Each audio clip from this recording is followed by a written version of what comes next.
Installing the clip takes a little bit of some skill. You want to get a flat bar or something to pry the shingle and loosen it. Take it underneath here and just slightly get it underneath just so it's loose, but don't lift it. You can tear the shingle. Once you get that, take your clip and slide it up onto the shingle just like that. Don't push it down. You can flatten the prongs underneath, but just leave it in place like that, and now you're ready to go. Setting the clip on this lower shingle lip, you can put the clip right at the edge right there, but I prefer to bring these down and put them on the drip edge if the drip edge is available.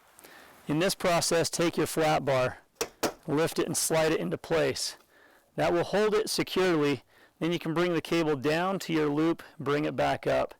This will bring your heat further down into the gutter, allowing the water to carry into the gutter more easily.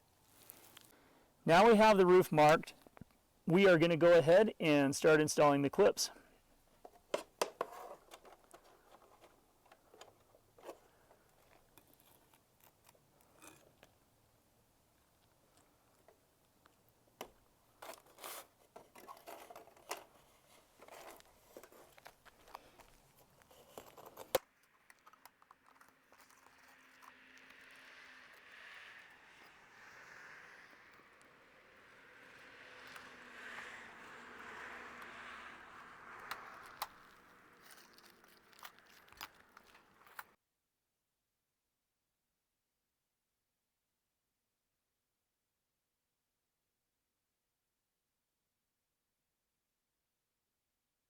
Now that we've got the clips set on the roof, our next step is to lay the cable in the clips and get that ready.